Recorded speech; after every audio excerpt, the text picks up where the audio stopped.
Donald Trump के लगाए हुए टैरिफ को फर्जी करार दे दिया है अमेरिका की कोर्ट ने।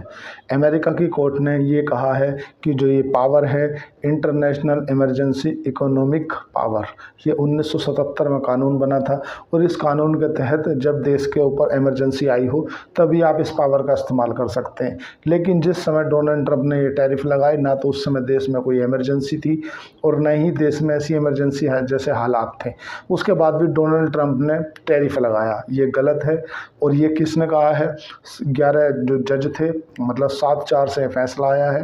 देखो, इससे पहले भी इसके विरुद्ध एक फैसला आ चुका है जो लोअर कोर्ट है अमेरिका की, उसमें ये अमेरिका के जो डोनाल्ड ट्रंप के एक तरह से तूतू में वाली पोजीशन पे एक फैसला आ चुका है। उस फैसले को जो उचली अदालत है, इससे ऊपर वाली अदालत है, जैसे हमारे यहाँ लोअर कोर्ट होता है, उसके बाद सेशन कोर्ट होता है, उसके बाद फिर हाई कोर्ट होता है, फिर सुप्रीम कोर्ट होता है। जो लोअर कोर्ट का फैसला था अमेरिका में, उस अमेरिका जो लोअर कोर्ट के फैसले को ही सही रखा है, मतलब सेशन कोर्ट ने। और सेशन कोर्ट ने डोनाल्ड ट्रंप को सुप्रीम कोर्ट में जाने के लिए 45 दिन का टाइम दिया है कि आप इसको चुनौती दे सकते हो सुप्रीम कोर्ट में जा करके।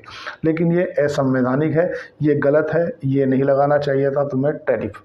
जैसे कि हालांकि भारत इस पर WTO में भी जा सकता है, वर्ल्ड ट्रेड ऑर्गेनाइजेशन में, लेकिन अभी तो अमेरिका में ही जिसकी सुनवाई हुई है ये 11 जजों ने की है। जो 11 जजों में से जो फैसला आया है वो 7 और 4 से आया, मतलब 4 जज जो थे वो टैरिफ के पक्ष में थे और जो 7 जज थे वो टैरिफ के विपक्ष में थे। 11 जजों वाली पीठ ने सुना है, 7-4 से फैसला दिया और फैसले में कहा है कि जो आपने टैरिफ लगाए हैं ये अपनी जो AIA है इस पावर का गलत इस्तेमाल किया है।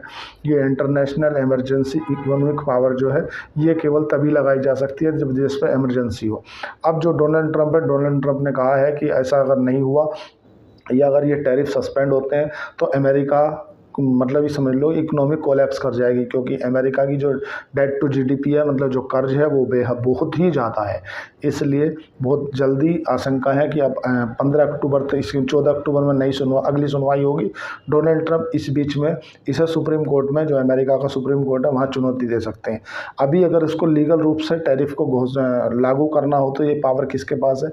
ये पावर कांग्रेस के पास है। कांग्रेस हमारी वाली कांग्रेस नहीं है, अमेरिका में सेनेट और 2 निचले सदन और एक ऊपरी सदन है, इन तीनों को मिलाकर के कांग्रेस बनती है। वही कानून को लिखती है कि ये कानून लगना चाहिए और जो भी मैक्सिमम है वो 15% टैरिफ लगाया जा सकता है। लेकिन जो डोनाल्ड ट्रंप ने किया है ये बिल्कुल गैरकानूनी है, असंवैधानिक है।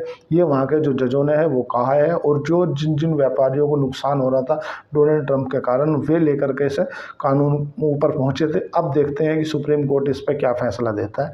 जो भी 14 अक्टूबर